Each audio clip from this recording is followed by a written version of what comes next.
pas que la dette publique. Les agents privés s'endettent aussi. Et ce qu'on voit, c'est que le total qui est représenté par les points rouges ici continue à augmenter imperturbablement, quelle que soit la conjoncture. Donc là, on a un phénomène de dysfonctionnement, d'inefficacité du financement de l'économie mondiale qui est tout à fait caractéristique. Et on sait qu'en général, quand on a énormément d'accumulation financière, comparé à la modestie de la croissance et de la valeur ajoutée, là c'est un graphique qui compare le PIB mondial calculé par le FMI en bleu et la capitalisation boursière action de toutes les bourses du monde calculées par la Banque mondiale. Et on voit le délire dans lequel nous sommes et depuis fort longtemps. Et on voit surtout qu'après le krach terrible de la crise de 2007-2008, tout est reparti de plus belle. Et là, je n'ai pas le chiffre 2016, mais je pense que 2016-2017 sont encore pires, en quelque sorte, du point de vue de la spéculation financière que 2014-2015. Donc, on a un risque de ce côté-là. Donc, il y a tout ce risque international qui pèse sur les hypothèses économiques que fait le gouvernement aujourd'hui. Enfin, je ne sais pas si vous en avez parlé hier matin à l'Élysée, mais l'après-midi à l'Élysée, oui. Il très drôle là-dessus. Mais il nous racontera. Mais là, il y a une inquiétude qui est partagée et qui est exprimée en particulier par cette institution respectable qui est la Banque des règlements internationaux, qui a l'habitude de dire plus la vérité que les autres organismes internationaux parce qu'elle est moins connue que les autres. Donc, elle peut être plus. Moi, j'ai eu personnellement dans la vie professionnelle cette expérience-là aussi. Alors ça, c'est le risque international. Mais il y a un risque intérieur. Et c'est pire qu'un risque, c'est une maladie. C'est que, supposons que la demande adressée à la France augmente, que ce soit une demande extérieure ou par un miracle quelconque, par exemple une augmentation de la consommation, l'INSEE propose n'annonce absolument pas une augmentation de la consommation. Il y a stagnation de l'emploi, stagnation du pouvoir d'achat des salaires, donc pas d'augmentation de la consommation, pas très peu, c'est pas là-dessus que repose la croissance. Mais imaginons qu'un miracle se produise et que les Français se décident d'un seul coup à consommer davantage, on aurait un énorme problème. C'est que l'appareil productif français, on n'est pas du tout sûr qu'il soit capable de suivre. Donc ce graphique-là, c'est le dernier rapport sur la balance des paiements de la Banque de France qui présente un phénomène extrêmement préoccupant, c'est que la ligne rouge montre que nous avons un déficit du commerce extérieur des biens et services depuis longtemps, depuis 2005-2006. Mais que, peut-être plus préoccupant encore, les bâtons verts qui sont ici, qui représentaient l'excédent des services, qui était le point fort traditionnel de l'économie française, a disparu.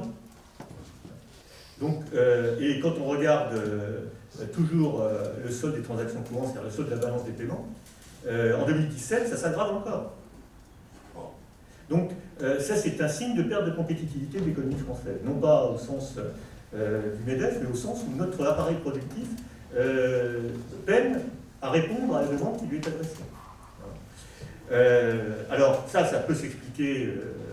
Alors, on nous fait toute une histoire sur le coût du travail, mais la réalité n'est pas là. Le coût du travail en France n'est pas particulièrement élevé. Je vous ai épargné des graphiques sur la compétitivité prix de l'économie française qui sont un peu difficiles à interpréter, mais qui viennent aussi de la Banque de France et qui montrent que ce n'est pas là que se situe le problème.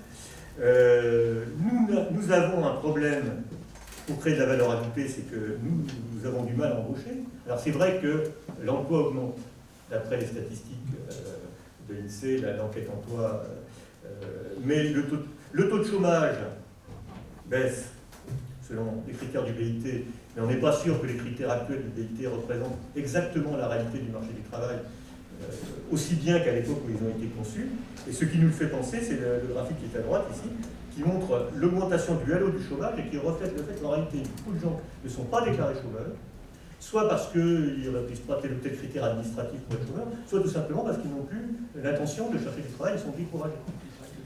Ou alors ils travaillent donc quelques heures dans le mois, ça se retrouve aussi dans des polémiques mensuelles sur les catégories ABCD, etc.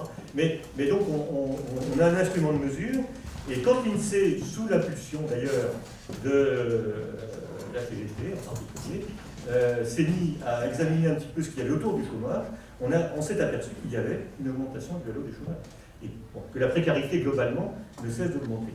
Alors la question est pourquoi les patrons n'embauchent-ils pas? Et là, alors, on ne peut pas résister, ça fait pas un plaisir, mais à la tentation de citer une fois de plus une analyse récente de l'INSEE qui est parue à l'occasion, enfin qui est en même temps que la note de conjoncture de l'INSEE, où on a interrogé 10 000 chefs d'entreprise représentatifs des différents secteurs, de l'industrie, du service, du bâtiment, pour savoir pourquoi n'embauchez-vous pas, quels sont les freins à l'embauche. Et les freins à l'embauche, je ne sais pas si les chiffres sont facilement visibles, mais on voit qu'il y a un problème de demande, donc instabilité, imprévisibilité des carnets de commandes, de la situation économique en général, au même niveau, difficulté à trouver de la main-d'œuvre disponible, c'est-à-dire qu'on a un dispositif de formation, en général de formation professionnelle, qui dysfonctionne en France, du point de vue des patrons. Alors, nous ne parlons pas du point de vue de développement des êtres humains qui sont appelés à travailler. Et que, par comparaison, les critères qui sont habituellement comment dirais-je, associés à ce qu'on appelle le coût du capital, jouent un rôle beaucoup moins grand. Le coût du travail joue un rôle beaucoup moins grand, oui. Qu'il s'agisse du coût de recrutement, des cotisations sociales trop élevées, bon, 18%, donc Macron va résoudre le problème, mais ce n'est pas le problème principal. C'est même pas du tout un problème, etc. Donc je pense qu'on aura l'occasion de commenter assez largement dans mon syndicat et dans mon politique ces informations, mais elles viennent vraiment contredire la doxa et les discours politiciens qu'on entend sur le coût du travail. Donc, alors je m'aperçois que je suis vraiment très long. Je voudrais simplement dire que donc ceci nous semble indiquer qu'il y a des éléments pour montrer que la politique de Macron risque de ne pas marcher. Parce qu'on ne peut pas à la fois vouloir faire baisser le coût du travail et avoir une amélioration de ce que j'appelle l'offre. L'offre, c'est des gens qui travaillent avec un bon outil de travail et une bonne formation. Sur l'outil de travail, il y a aussi des grandes faiblesses dans l'investissement et dans le de capital existant. Bon, mais qu'est-ce qu'on fait face à ça? Parce que la première tentation, ça va être de... Alors là, je provoque un peu, mais c'est à dessein. Ce qu'on fait...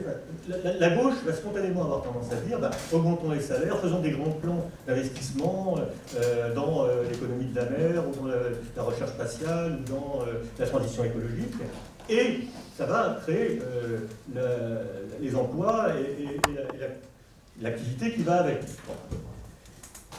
Mais ça, je pense que sur ce type d'argument, on va être très en difficulté face au discours d'un Macron, qui va nous opposer la réalité, le réalisme du marché, je vais y venir dans un instant. Par exemple, Macron dit, mais écoutez, mais soyons raisonnables, regardez, le marché du travail ne peut pas fonctionner comme il fonctionne aujourd'hui, voyons. C'est beaucoup trop rigide. Il faut accepter de détruire des emplois. Et c'est ce qu'il va dire sans ménagement aux travailleurs de GAD, de GMS, de Whirlpool à Amiens, en disant je ne suis pas le Père Noël, écoutez, oui, c'est bien triste pour vous, vous allez perdre vos emplois, mais regardez toutes les quantités d'activités qui vont se créer dans les startups, dans les Uber, et enrichissez-vous, rêvez de devenir milliardaire, et vous verrez, vous aurez des emplois par trois. Et ça, les résultats de la campagne électorale me semblent démontrer que face à ça, la gauche traditionnelle n'a pas réussi à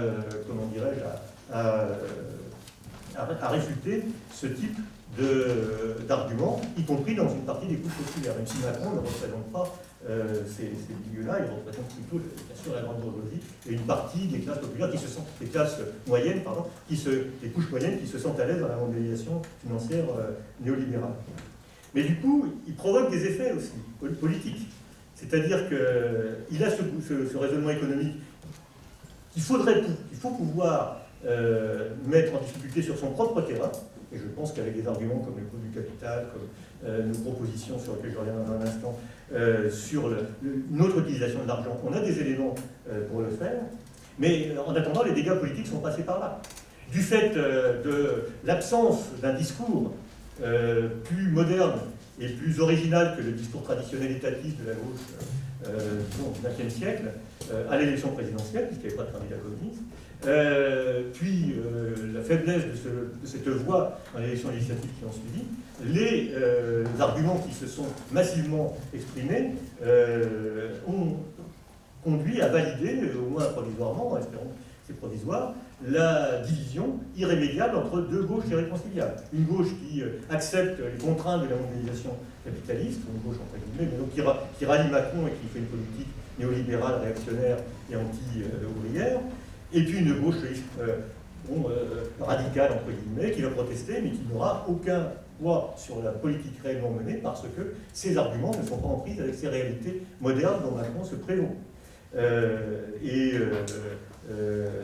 Donc on a cantonné la protestation, soit dans la protestation muette sous forme d'abstention, soit dans la protestation complètement dévoyée et détournée des gens qui se trompent de colère en votant pour Le Pen, soit dans une protestation gauchiste, mais porteuse d'une vision très traditionnelle de la politique et de la politique économique, même si ça s'habille d'une modernité populiste, on pourrait dire ça comme ça, dont les effets politiques ont plutôt tendance à affaiblir globalement le camp des travailleurs que de le renforcer. Du coup, évidemment, de notre conviction à l'économie politique et à la commission économique du PCF, c'est qu'on a absolument besoin aujourd'hui que cette force qui rassemble autour de propositions qui répondent aux enjeux de la société contemporaine s'exprime avec force. Et c'est le but que nous poursuivons en publiant cette revue et en essayant d'ouvrir des espaces de débat comme celui que nous ouvrons aujourd'hui. Ça veut dire que, pour résumer en quelques mots la doctrine que nous essayons d'élaborer, puisque il ne suffit pas de stimuler la demande, vieille idée de gauche, il faut aussi obliger les patrons à embaucher. Ça veut dire prendre le